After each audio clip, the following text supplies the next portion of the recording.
My name's Tracy. I'm Harriet's mother. This is Harriet. Harriet will be 24 in July. Harriet's got a diagnosis of autism and she's on the severer end of the spectrum. Harriet was born at 36 weeks. Everything went fine, no problems. We came home. I've got a little 2-year-old, well, I've got a little 2-year-old boy, he's 25 now. So we came home, we got a perfect little family, and Harriet had a 2-month vaccines, a 3-month vaccines, and a 4-month vaccines, all the routine vaccines at that time. She started to suffer with chest infection. She always got a runny nose or ear pains, chest infections, and I felt like I was constantly at the doctor's. There was always something wrong with her. She'd come back with antibiotics, or she'd come back with nose spray. There was always something like that in the first year of her life. And I believe that was following her first routine vaccines. Did your son have any problems? My son didn't have any he didn't have any obvious vaccine injury. He didn't display anything, although later in life he developed, when he was about 7, he got eczema, he got asthma, but yeah, he seemed fine. Harriet, however, when we got to the feeding stage where she was able to take solids, because the bottle feeding stage was very, very difficult. Harriet wouldn't take her bottles. She always had constipation. We got the health visitor in, checking her who's at the doctor's. You know, she won't take her milk. They tried bigger teats on the bottles. She seemed really uncomfortable taking her bottles. So when we had when she went to the feeding stage, that was great. She just seemed to become happier, rosy cheeked, just a really happy little girl. In fact, I've got photos here that just show. This is my favourite one. She's with my son at the moment, and she just a rosy cheeked, gorgeous little girl, my gorgeous little baby girl, with her brother as well.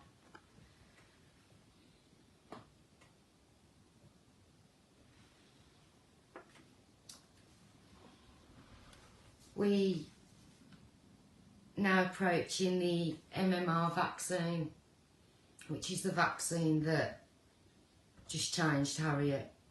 At the time, my mum was childminding my children for me, and I was working, just doing a little cleaning job just to help pay towards the bills, because my children were still quite young. So, you know, mum was looking after them. I've got this part-time job. And it was, I remember taking Harriet to the doctors for a vaccine. There was nothing, no question, everybody just went along. We didn't, there was no doubt in my mind. You just didn't think anything. So we went along, Harriet had a vaccine and cried. And she got a big bruise on her arm, and we just could not settle her that night. She just would not settle. She wouldn't eat her food. We put her to bed on the night, and I just spent most of the night in the room with her, just trying to comfort her. She was in a cot. We were up in the early hours. She was just, the crying was, it wasn't like a normal cry. It was of sheer pain. It was a cry that I can still here. Anyway, when she eventually went to sleep, I went to bed, and the next morning woke up. I couldn't hear her. She used to stand on the side of the cot, and she sort of just happily would be babbling away, and you could hear her. I didn't hear anything, but I wasn't concerned at that time that I didn't hear anything. But then when I went into a room, she was just lying in a cot. I can see her now. She just looked so pale. She just looked ill. She looked really ill. She just looked like she got dark circles around her eyes, and that image just stays with me. It stays with me. I can remember the walking in and seeing her, and this is almost 23 years later. I remember that. Obviously, we went to the doctors, not straight away. It was give us some Calpol, phone appointment for the doctors, get in, and just being reassured that she's probably got a little bit of a fever from the vaccine, but it's all right. It's a normal reaction. You know, I just remember going from that day numerous times to the doctors, raising concerns. My daughter's not well. She's not babbling anymore. She's not. She just doesn't seem right. She won't take her food. She's crying all the time, and just being reassured. And when I'm going to the doctor, I'm saying, you know, she doesn't seem to turn. She doesn't look at me when we call her. She doesn't respond to her name.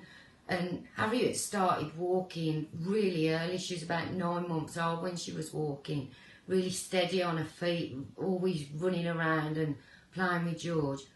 But then she started tiptoeing, and we just noticed these strange behaviours appearing, start lining up George's cars, or just lining up anything, and just hand flapping, this strange behaviours. And I was going back to the doctors, to GP, and I was saying, Harriet's doing this, and they were always trying to reassure me, or saying I was, you know, probably making me feel like I was imagining these things. Anyway, Harriet would have half-sister appointments, and we would go, and she'd be assessed, and I've got the records that show at a 9 months check she was above the score age. She was above her age score while she was developing really well. But then concerns were raised with the health visitor. She needed to have a hearing test just to check that there was no hearing problems. And that was a big worry for us at the time, because obviously we're thinking then that she may not be able to hear us. So all these behaviours are happening. Harriet's tantruming. All I can just explain, having these tantrums for no reason, and we didn't know why. And also sometimes she'd be sitting in a high chair and she'd just be staring into space, staring into the corner, and we wouldn't know what she was staring at. All these things that she didn't do before. Anyway, after the hearing check, that came back okay. So it was like we knew that something was wrong, but we didn't know what. Harriet had a 2-day assessment at the Child Development Centre. But the first day, the end of the first day assessment, they told us she was autistic. No doubt about it. She got autism, and basically they gave us some leaflets that told us how bleak the future was going to be, that Harriet would end up in residential care and not do this and not do that, and we were absolutely devastated. From that day and that diagnosis, as a family we just fell apart. It was like we lost our daughter, but all that stems from the MMR vaccine, because prior to that she was a chubby cheek, beautiful, babbling little baby who could say mama, dada, baba, gorge. She didn't say George, she called him Gorge. Bye. All these things stopped. They stopped. There was no more babbling. There was just shrieky, strange noises. Hand flapping, tiptoeing, throwing herself on the floor, banging. My healthy, beautiful little baby became a pale-faced, solemn-looking child, solemn-looking little girl who was just lost in her own world, who was obviously going through a lot of pain that we didn't know. She was given this label of autism, and that took the focus of pain away, because we didn't know what autism was. We didn't know that she would be feeling pain, but the pain she must have been feeling, I struggle to live with that. As a mum, I carry the guilt. I took my daughter to have her vaccines, and I carry that guilt. Harriet is 23 now, she's going to be 24. She's never going to not be autistic, even though to me that is the label she was given for vaccine injury. That's what I believe. I don't know what's going to happen when I can't take care of her anymore. Was she going to residential care? Probably. We as a family have suffered. I haven't been able to work. Financially, we haven't got anything. We struggle. My son struggled.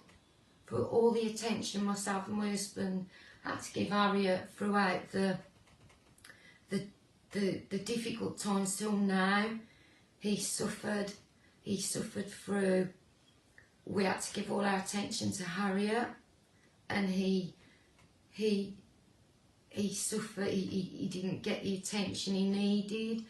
He suffered in school. As a family, we've needed counselling.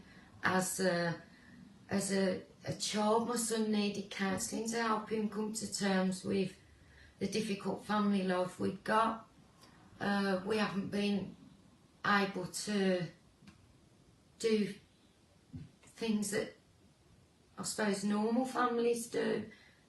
You know, going to supermarkets together, going to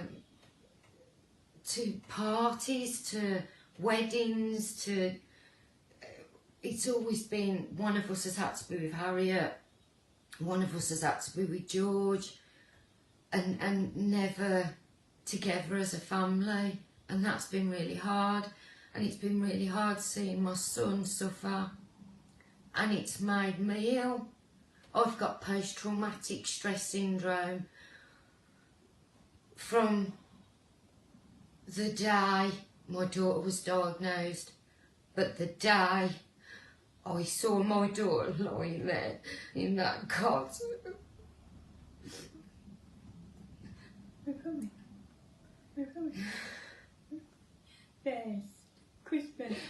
Best Christmas upstairs under Harriet's bed. I have to reassure Harriet constantly and everything has to be in order. And the only time she's not questioning me is when she's on the computer watching the things that she likes to watch. But yeah, the effect on us as a family, on the whole family, that we can't just go and see our friends. Everything has to be the same for Harriet, everything we do. And I remember when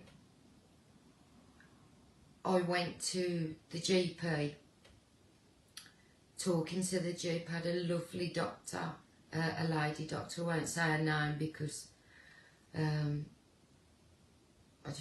just won't give her name, but I remember the one time I was saying to her, it's the vaccine, I know it's the vaccine. And she got up and she came and gave me the biggest hug. She was hugging me and I was crying. And she said to me, Tracy, in 20 years' time you'll probably find out that you're right. And there is proof that I'm right, and there's proof out there. If you research, you'll see it. There's proof out there, but she said that to me. Also, on one of my other visits to another doctor, when I was going about, I don't know I think it was probably about myself and about all the feelings I was going through as a parent. A male doctor actually asked me what he should look out for his own child. His child was due to have the MMR. What did I... And this is a GP at that time. But nobody ever outright came out and said, you're right. But I never forget that lady doctor who said to me, Tracy, you'll find in 20 years' time, you'll probably find you're right. Harriet's nearly 24 years now, and I know I'm right, and the evidence is there. It's been difficult for myself and my husband. Obviously, I've mentioned that before with our family. It's had a huge impact on us. You know, how we're still together, I don't know, but it's been really difficult. I don't know if the GPs at the time ever filled out the yellow card, but I did it. I did it myself because I knew. This was later, obviously. At that time, I know I can do it online, and I knew when I knew I could do it online, I did it. But at that time, no one ever told me that you could report an adverse reaction. I didn't know. There was just no question. But I knew this vaccine had done what it did.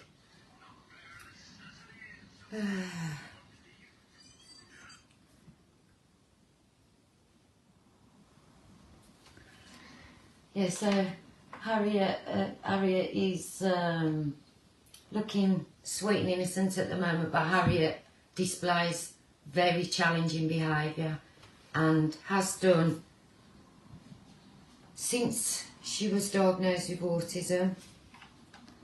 She headbutts, she bites, she kicks, she punches whoever's in the vicinity when she's challenging.